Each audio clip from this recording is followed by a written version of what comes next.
Hello students, welcome to the session. So ఈ రోజు మనం టెస్ట్ ఎక్స్ప్లెనేషన్ లో భాగంగా governor generals and viceroys of India గురించి చూడబోతున్నాం అనమాట. సో ఈ బ్రిటిష్ మన ఇండియాని రూల్ చేస్తున్నప్పుడు గవర్నర్ జనరల్స్ ఎవరెవరు ఉన్నారు అండ్ వైస్ రాయ్స్ ఎవరు ఉన్నారు, వాళ్ళు తీసుకొచ్చిన అడ్మినిస్ట్రేటివ్ రిఫార్మ్స్ ఏమైనా ఉన్నాయా, సోషల్ రిఫార్మ్స్ ఏమైనా ఉన్నాయా, వాటికి సంబంధించిన టెస్ట్ ఎక్స్ప్లెనేషన్ అనమాట. Okay, question number 1. Who was responsible for introducing the dual government dyarchy system in Bengal? బెంగాల్లో ద్వంద్వ ప్రభుత్వాన్ని అంటే డ్యూయల్ గవర్నమెంట్ విధానాన్ని ప్రవేశపెట్టిన వారు ఎవరు అనేది మనకి ఇక్కడ క్వశ్చన్ అనమాట. సో మనకి ఆప్షన్స్ ఏమి ఇచ్చారు? Warren Hastings, Robert Clive, lord Wellesley and lord Cornwallis. So మనకి కరెక్ట్ ఆన్సర్ వచ్చేసి రాబర్ట్ క్లైవ్ అనమాట. సో 1765 లో ట్రీటీ ఆఫ్ అలహాబాద్ తర్వాత రాబర్ట్ క్లైవ్ ఏం చేస్తాడు అంటే బెంగాల్లో డ్యూయల్ గవర్నమెంట్ సిస్టమ్ ని తీసుకొస్తాడు అనమాట. డ్యూయల్ గవర్నమెంట్ సిస్టమ్ అంటే ఏంటి? బెంగాల్ అడ్మినిస్ట్రేషన్ ఏదైతే ఉందో దాన్ని దివానీ మరియు నిజామత్ లాగా డివైడ్ చేస్తారు. దివానీ సిస్టమ్ అంటే ఏంటి? ఇందులో ఈస్ట్ ఇండియా కంపెనీకి రెవెన్యూ కలెక్ట్ చేసే పవర్ ఉంటుందన్నమాట. ఓకే, అండ్ నిజామత్ లో ఏంటి? ఈ నవాబ్ ఆఫ్ బెంగాల్ ఎవరైతే ఉన్నారో ఆయన పవర్స్ ఏంటి? Administration, law and order. నిజామత్ అంటే నిజాం ఆఫ్ బెంగాల్ దగ్గర ఉంటాయి. సో ఈ విధంగా బెంగాల్ అడ్మినిస్ట్రేషన్ ని రెండుగా విభజించిన వారే రాబర్ట్ క్లైవ్. ఇయర్ ఏంటి అంటే 1765. అయితే ఈ ద్వంద్వ ప్రభుత్వం డ్యూయల్ గవర్నమెంట్ డయార్కీ ఏదైనా అనొచ్చు, ఇది ఏదైతే ఉందో దాన్ని వారెన్ హాస్టింగ్స్ 1770లో తను వచ్చిన తర్వాత ఈ డ్యూయల్ గవర్నమెంట్ ని అబాలిష్ చేయడం జరిగింది అనమాట. సో డ్యూయల్ గవర్నమెంట్ ని తీసేసి ఆయన నిజాం ఆఫ్ బెంగాల్ దగ్గర ఉన్న నవాబ్ ఆఫ్ బెంగాల్ దగ్గర ఉన్న అడ్మినిస్ట్రేషన్ పవర్స్ ఏవైతే ఉన్నాయో వాటిని కూడా ఈస్ట్ ఇండియా కంపెనీకి ట్రాన్స్ఫర్ చేయడం జరిగింది అనమాట. ఓకే, సో మనకి ఈ డ్యూయల్ గవర్నమెంట్ గురించి ఈ రెండు పర్సన్స్ ఇంపార్టెంట్. ఇక్కడ మనకి ఇంట్రడ్యూస్ చేసింది ఎవరు అని అడుగుతున్నారు కాబట్టి రాబర్ట్ క్లైవ్ అనేది కరెక్ట్ ఆన్సర్. మిగతా ఆప్షన్స్ చూసుకున్నట్టయితే లార్డ్ వెలెస్లీ మరియు లార్డ్ కార్న్వాలిస్. లార్డ్ వెలెస్లీ ఎవరైతే ఉన్నారో ఈయన సబ్సిడరీ అలయన్స్ సిస్టమ్ ని ఇంట్రడ్యూస్ చేయడం జరిగింది. ఎప్పుడు? 1798 లో. లార్డ్ కార్న్వాలిస్ ఎవరైతే ఉన్నారో ఆయన పర్మనెంట్ రెవెన్యూ సిస్టమ్ అంటే ల్యాండ్ రెవెన్యూ సిస్టమ్ ని ఇంట్రడ్యూస్ చేయడం జరిగింది. ఏ ఇయర్ లో? 1793 లో. Okay, next question number 2. In which year was the title of the governor general of India change to viceroy? ఏ సంవత్సరంలో భారత గవర్నర్ జనరల్ హోదాను వైస్ రాయ్ గా మార్చడం జరిగింది అని ఇక్కడ మనకి క్వశ్చన్ అనమాట. సో అప్పటి వరకు ఇండియాలో గవర్నర్ జనరల్స్ అని పిలువబడేవారు, ఆ తర్వాత వైస్ రాయల్ గా మారడం జరిగింది అనమాట. ఎప్పుడు జరిగింది అది అని అంటే 1858 ADలో ఇది జరిగింది అనమాట. సో 1857 రివోల్ట్ మనందరికీ తెలిసింది. 1857 రివోల్ట్ అయిన తర్వాతే ఈ గవర్నర్ జనరల్ హోదా కాస్త వైస్ రాయ్ గా మారిందనమాట. ఎందుకు అని అంటే British parliament government of India act ని తీసుకొస్తుంది. గవర్నమెంట్ ఆఫ్ ఇండియా యాక్ట్ 1858 ని తీసుకొస్తుంది అనమాట. ఈ యాక్ట్ ప్రకారం ఏం చేస్తారు వాళ్ళు అంటే అప్పటి వరకు ఈస్ట్ ఇండియా కంపెనీ దగ్గర ఏదైతే అడ్మినిస్ట్రేషన్ పవర్స్ ఉన్నాయో వాటన్నిటిని కూడా బ్రిటిష్ క్రౌన్ కి ట్రాన్స్ఫర్ చేయడం జరుగుతుంది అనమాట. సో ఆ విధంగా గవర్నర్ జనరల్ కాస్త వైస్ రాయ్ గా మారతారు. So governor general of India viceroy గా ఎప్పుడు మారారు అంటే 1858. ఎందుకు అని అంటే 1857 రివోల్ట్ తర్వాత బ్రిటిష్ పార్లమెంట్ ఈ డెసిషన్ తీసుకోవడం జరుగుతుంది. Next question number 3. Which policy was adopted by Warren Hastings to protect the East India Company's territories from external invasions by creating the buffer zones? East India company భూభాగాలను బాహ్య దండయాత్రల నుంచి రక్షించడానికి buffer జోన్లను అంటే రక్షణ వలయాలను ఏర్పాటు చేస్తూ వారెన్ హాస్టింగ్స్ ఏ విధానాన్ని అవలంబించారు అంటున్నారు. బఫర్ జోన్స్ అంటే సపోజ్ ఇట్లా ఉందనుకోండి, ఈ మధ్యలో ఈ బ్రిటిషర్స్ ఉంటారు, అంటే వాళ్ళకి సంబంధించిన టెరిటరీస్ ఇక్కడ ఉంటాయి. సో ఈ చుట్టూ ఏవైతే నైబర్హుడ్ టెరిటరీస్ ఉన్నాయో అవన్నీ లోకల్ రూలర్స్ లేదా లోకల్ కింగ్స్ కి సంబంధించి. ఒకవేళ ఎవరన్నా ఇన్వేషన్ చేయడానికి వచ్చినా, దండయాత్రకు వచ్చినా కూడా ముందు తన చుట్టూ ఎవరైతే నైబరింగ్ టెరిటరీస్ ఉన్నారో వాళ్ళ మీద దండయాత్ర చేసి వాళ్ళని ఓడించిన తర్వాత ఈ బ్రిటిష్ టెరిటరీస్ కి రావడం జరుగుతుంది అనమాట.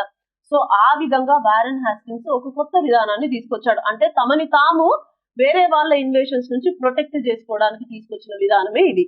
సో మరి దాని నేమ్ ఏంటి అని అంటే మనకు ఆప్షన్స్ లో ఏమి ఇచ్చారు? Subsidiary alliance, policy of doctrine of labs, ring fence policy, policy of non intervention. So ring fence పాలసీని ఈ వారెన్ హాస్టింగ్స్ ఇంట్రడ్యూస్ చేయడం జరిగింది అనమాట. సపోజ్ ఫర్ ఎగ్జాంపుల్ ఔద్ ఉంది. ఔద్లో ఏంటి ఏం చెప్తాడు Warren Hastings or British government ఏం చెప్తుంది? మరాఠాస్ ఒకవేళ మీ మీద యుద్ధానికి వస్తే మేము మిమ్మల్ని కాపాడడానికి వస్తాము అని చెప్తుంది. అంటే వీళ్ళు బెంగాల్లో ఉన్నారు, అంటే మధ్యలో ప్రాపర్ గా సెంటర్ లో ఉండి వాళ్ళ చుట్టూ ఉన్న టెరిటరీస్ ఏవైతే ఉన్నాయో వాళ్ళని ముందుకు నెట్టేస్తున్నారు అనమాట.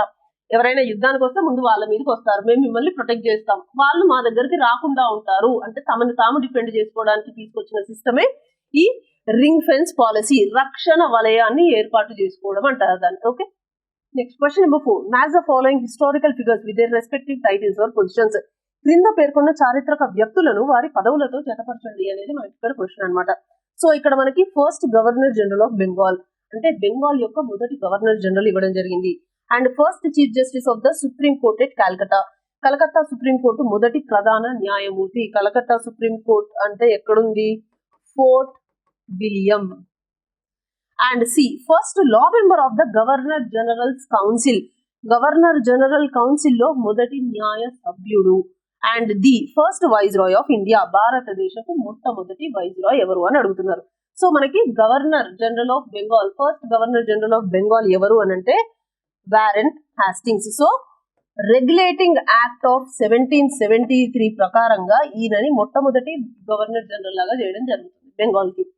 B first chief justice of the supreme court at Calcutta. So కలకత్తాలో ఉన్న సుప్రీం కోర్టుకి మొట్టమొదటి చీఫ్ జస్టిస్ ఎవరు అనంటే సర్ ఎలిజా ఇన్ఫే. సో ఇది కూడా రెగ్యులేటింగ్ యాక్ట్ ఆఫ్ 1773 ప్రకారమే ఈ first chief justice of supreme court at Calcutta కూడా అపాయింట్ చేయడం జరుగుతుంది అనమాట. సి first law member of the governor generals council, governor general council లో మొదటి న్యాయ సభ్యుడు ఎవరు అనంటే Lord Macaulay, Thomas Babington Macaulay, మొట్టమొదటి governor general's law member of governor generals council అనమాట. సో చార్టర్ యాక్ట్ ఆఫ్ 1833 ప్రకారం ఈయనని అపాయింట్ చేయడం జరుగుతుంది as a law member of governor generals council. Next first viceroy of India. So first viceroy of India, భారతదేశపు మొదటి viceroy ఎవరు అంటే lord canning. So 1858 లో ఏదైతే ఈ కంప్లీట్ అడ్మినిస్ట్రేషన్ పవర్ ని బ్రిటిష్ క్రౌన్ కి ట్రాన్స్ఫర్ చేస్తారో అప్పుడు గవర్నర్ జనరల్స్ అనే పదవిని తీసేసి వైస్రాయ్స్ ని అపాయింట్ చేయడం జరుగుతుంది అనమాట. సో ఆ విధంగా లార్డ్ క్యానింగ్ భారతదేశానికి మొట్టమొదటి వైస్రాయ్ అవుతాడు. సో ఇది మనకి మ్యాచ్ ద ఫాలోయింగ్. ఇక్కడ మనకి ఆన్సర్ ఏమవుతుంది? 3, 4, 1, 2. సో ఆప్షన్ 4 అనేది మనకి రైట్ ఆన్సర్ అవుతుంది. Question number 5. Who was the Governor General of India during the Second Anglo-Mysore War, which occurred in 1780 to 1784? రెండవ ఆంగ్లో మైసూర్ యుద్ధం సమయంలో భారతదేశ గవర్నర్ జనరల్ లాగా ఎవరు ఉన్నారు అనేది మనకి ఇక్కడ క్వశ్చన్ అనమాట. సో మనకి ఇచ్చిన ఆప్షన్స్ లో చూసుకున్నట్టయితే Warren Hastings, Lord Cornwallis, Lord Wellesley, sir John Shore, వీళ్ళందరూ కూడా గవర్నర్ జనరల్స్. అయితే సెకండ్ ఆంగ్లో మైసూర్ వార్ టైంలో గవర్నర్ జనరల్ గా ఎవరున్నారు అనంటే 1773 నుంచి 1785 వరకు గవర్నర్ గా చేసిన వాళ్ళు Warren Hastings. So Warren Hastings second Anglo Mysore war అప్పుడు గవర్నర్ జనరల్ లాగా ఉన్నారనమాట. సో ఈ ఏంటి అసలు ఈ ఆంగ్లో మైసూర్ వార్ అంటే బ్రిటిషర్స్ కి మరియు కింగ్డమ్ ఆఫ్ మైసూర్ కి మధ్యలో జరిగిన యుద్ధమే ఈ ఆంగ్లో మైసూర్ వార్స్ అనమాట. సో హైదర్ అలీ అండ్ టిప్పు సుల్తాన్ ఈ మైసూర్ కింగ్డమ్ కి రూలర్స్ లాగా ఉండేవాళ్ళు.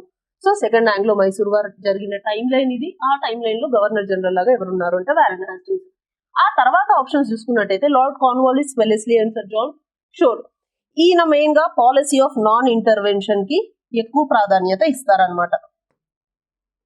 నాన్ ఇంటర్వెన్షన్ అంటే ఏంటి? జోక్యం చేసుకోకపోవడం అని అర్థం. సో ఈయన కూడా గవర్నర్ జనరల్ లాగా ఉన్నారు. ఈయన టైం లైన్ ఏంటి? 1793 నుంచి 1798 వరకు ఈయన ఉన్నారు. Okay, next lord Cornwallis third Anglo Mysore war అప్పుడు గవర్నర్ జనరల్ లాగా ఉన్నారనమాట. ఈయన టైం లైన్ వచ్చేసి 1790 నుంచి 92, జస్ట్ 3 years ఉన్నారు ఈయన. తర్వాత లార్డ్ వెల్లెస్లీ, ఈయన 1798 నుంచి 1905 వరకు ఫోర్త్ ఆంగ్లో మైసూర్ వార్ సమయంలో ఈయన గవర్నర్ జనరల్ లాగా ఉన్నారనమాట. ఓకే, ఇక్కడ మనకి సెకండ్ ఆంగ్లో మైసూర్ వార్ గురించి అడుగుతున్నారు కాబట్టి అప్పట్లో వారెన్ హాస్టింగ్స్ గవర్నర్ జనరల్ లాగా ఉన్నారు. ఈయన థర్డ్ టైంలో, ఈయన ఫోర్త్ ఆంగ్లో మైసూర్ వార్ ఉన్నారు. ఇవి వాళ్ళ టైం లైన్స్. అండ్ ఈ పాలసీ ఆఫ్ నాన్ ఇంటర్వెన్షన్ ని ఎక్కువ ప్రాధాన్యత ఇచ్చిన వాళ్ళు ఎవరు అంటే సర్ జాన్ షోర్. ఈయన లార్డ్ కార్న్వాలిస్ మరియు లార్డ్ వెల్లెస్లీ మధ్యలో ఏదైతే టైం లైన్ ఉందో ఆ టైం లైన్ లో ఈయన గవర్నర్ జనరల్ లాగా ఒక 5-6 ఏళ్ళు ఉన్నారనమాట. ఓకే.